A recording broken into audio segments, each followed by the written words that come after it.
ఏం దాడులు ఇవి? ఫ్యాక్షనిజం తరహాలో నడుస్తూ ఉంది.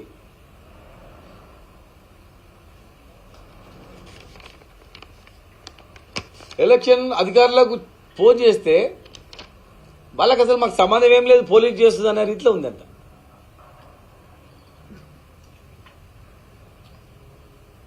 దానికి కారణాలు ఏంటంటే ఇవే కారణాలు. వాళ్ళ బ్యాక్ డ్రాప్ ఏంటంటే పోస్టింగ్ వచ్చిండ్రు, హైయెస్ట్ మైనింగ్లో మరి వాటాలు, శాండ్లో వాటాలు, భూములలో వాటాలు, రెగ్యులర్ మామూలు, వైన్ షాపులు, కళ్ళు దుకాణాలు వసూలు చేయడము, రకరకాలుగా చేయడము, వైన్ షాప్లో వాళ్ళకి బెదిరించి ఉద్ధరియాలని చెప్పడము, లేకపోతే దుకాణం ఉండదని బెదిరియడము, ఇలాంటివి నడుస్తూ ఉన్నాయి. అది కూడా పేదవాళ్ళ పట్ల ఎక్కువ చేస్తూ ఉన్నారు.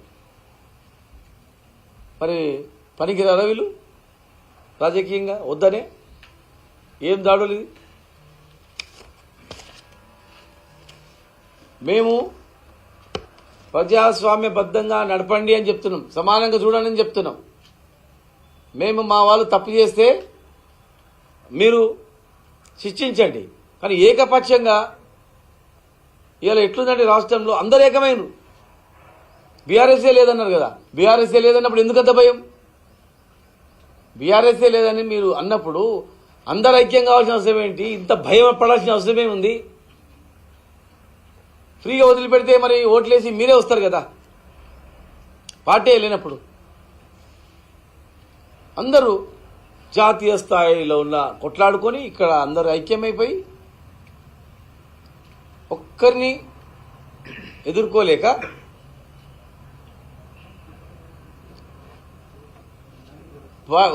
పార్టీని ఎదుర్కోలేక అందరూ ఐక్యమై మీరు గెలవాలని ప్రయత్నం చేస్తే ప్రజాస్వామ్యం అవుతుంది. అది ప్రజలు ఖచ్చితంగా తిరగబడతారు, ప్రజలు 100% తిరగబడతారు. ఎవరు కూడా హర్షించరు దీన్ని. మీరు అనుకుంటుండొచ్చు గొప్పగా ఉంటుందని, ఇంకా ఇబ్బంది అవుతుంది. అందుకే మేము మా అడ్వకేట్స్ అందరూ కూడా తెలంగాణ ఉద్యమంలో కూడా చురుకైన పాత్ర పోషించిన వాళ్ళందరూ కూడా, రాష్ట్ర సాధనలో ముందున్నటువంటి వాళ్ళందరూ కూడా మరి మేమందరం కూడా కలిసి మా అడ్వకేట్ నాయకులందరితో మాట్లాడి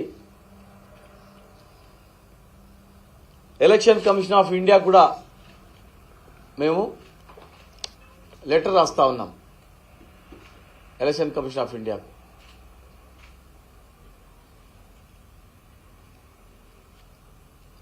దీన్ని ఎంక్వైరీ చేయమని అడుగుతా ఉన్నాం. ఈ రాష్ట్రంలో శాంతి భద్రతలు కరువైంది. రాష్ట్ర ఎలక్షన్ కమిషన్ కూడా మరి చర్యలు చేపట్టట్లేదు. మీరు జోక్యం కలిగించుకొని మేము ఇచ్చిన దాన్ని ఎంక్వైరీ చేయమని అడుగుతా ఉన్నాం.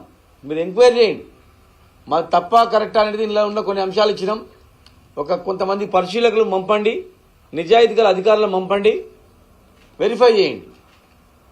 మరి స్టేట్ ఎలక్షన్ కమిషన్ మేము అడుగుతా ఉన్నాం, మేము ఇచ్చినటువంటివి మీరు కూడా కమిటీ చేయండి, పంపించండి. ఇది వాస్తవం కాదని చెప్పి కింది స్థాయిలో విచారణ చేయండి, విచారణ చేసి యాక్షన్ తీసుకోండి. ఇక state election commission of India ఇక వాళ్ళు కూడా యాక్షన్ తీసుకోవాలంటే భవిష్యత్తులో చాలా ప్రమాదంలో ఉన్నట్లే ప్రజాస్వామ్యం అనేది. ఒక రెవల్యూషన్ పద్ధతిలో ప్రజల నుంచి మార్పు అనేది కొత్తగా వస్తుంది. మీరు గౌరవించి యాక్షన్ తీసుకుంటే ప్రజాస్వామ్యంలో విలువలు ఉన్నాయి. ఒకరు తప్పు చేసినా ఇంకొకరు శిక్షిస్తారనే దానికి అవకాశం ఉంటుంది.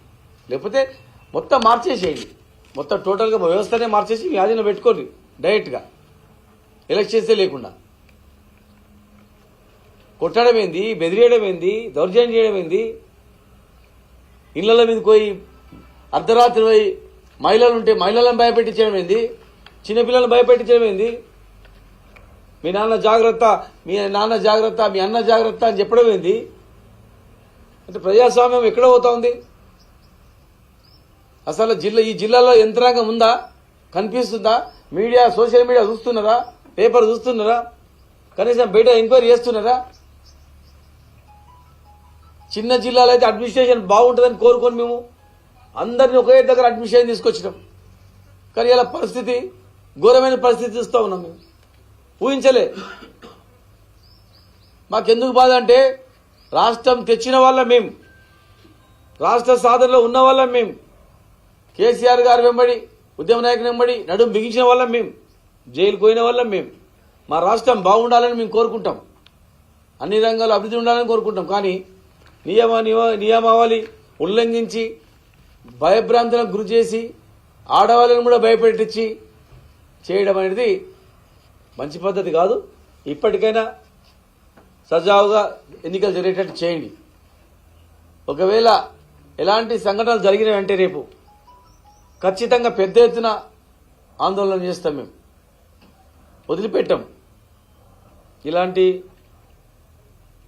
శాంతి భద్రతలకు విఘాతం కలిగించినటువంటి వాళ్ళని ఎవరిని కూడా మేము వదిలిపెట్టాం. మీరు ఏమైనా లావాదేవీలు పుచ్చుకోమని చేసుకోండి. ఒక ఆయన అంటాడంట, నేను ఇప్పటికే 10 కోట్లు సంపాదించిన, ఎట్లా మీరు నెక్స్ట్ ప్రభుత్వం వచ్చిన తర్వాత మాకు ఇబ్బంది అవుతుంది, అందుకే నేను అంతా సెట్ చేసి పెట్టుకుంటున్నా, బిజినెస్లు అన్ని బినామీ పేర్లు పెట్టుకొని ప్రశాంతంగా ఉందామని అనుకుంటుండొచ్చు. కానీ ఇబ్బంది గురి అయిన వాళ్ళు, మీ నుంచి నష్టపోయినటువంటి వాళ్ళు గ్యారంటీ కూడా మిమ్మల్ని ప్రశ్నిస్తారు. అందుకే ఎలక్షన్ను సజావుగా జరిపియాలని చెప్పి విజ్ఞప్తి చేస్తా ఉన్నాం. రాష్ట్ర ప్రభుత్వం కూడా మరి ఉన్నతాధికారులు, చీఫ్ సెక్రటరీ గారు, డీజీపీ గారు కూడా జోక్యం కలిగించుకోవాలి, పీస్ఫుల్గా అయ్యేటట్టు చేయాలి.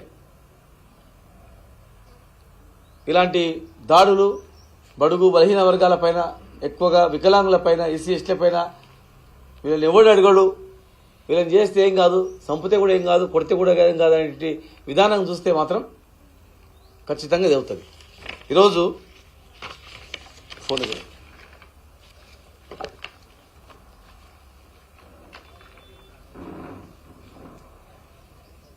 ఇక్కడ చాలా వీడియోలు ఉన్నాయి. నేను ఒక ఆయనంతకు ఆయన వచ్చి మద్దతు తెలిపాడు, ఒక పార్టీ నుంచి విత్డ్రా అయ్యి, ఆయనంతకు ఆయన పద్ధతి విత్డ్రా అయ్యి మళ్ళీ ఆయన ఇమ్మీడియట్గా లేదు నేను ఆ పార్టీలో జాయిన్ కాలేదు, బలవంతంగా చేసిందని మళ్ళా పోస్ట్ వచ్చింది. మన వాళ్ళు పోయి అడిగిండ్రు, లేదన్నా మమ్మల్ని నువ్వు ఎట్లా పోతావు రా, ఎట్లుంటావు, ఎట్లా తిరుగుతావు రా, నువ్వు తర్వాత కష్టం కదా నీకు అని చెప్పి నన్ను మా వాళ్ళని భయపెట్టిస్తే తప్పు అయిపోయింది, నేను తప్పు పరిస్థితుల్లో ఇవ్వాల్సి వచ్చిందని అని. అంటే పోలీసులే దగ్గరుండి ఇలాంటి పని చేయిస్తే కేసు పెడతాం నీ మీద, ఏమనుకుంటున్నావు అని చెప్పి పోలీసులే భయపెట్టిస్తే ఇంకెక్కడ పోవాలా? రక్షకులే భక్షకులు అయితే ఎవరు చెప్పుకోవాలా? కనుక ఇవి మంచిది కాదు. ఇలాంటి సంస్కృతి ఈ మహబూబ్నగర్ జిల్లా కూడా మంచిది కాదు. ఇలాంటి అరాచక శక్తుల్ని అణచివేయాల్సిన అవసరం ప్రజలకు కూడా ఉంది. ఇలాంటి అరాచక శక్తులను మరి కనిపెట్టాల్సిన అవసరం ప్రజలకు కూడా ఉంది. మరి మీడియా కూడా ఇలాంటి సంఘటనలు ఎవరు చేసినా, ఏం చేసినా ఎలక్షన్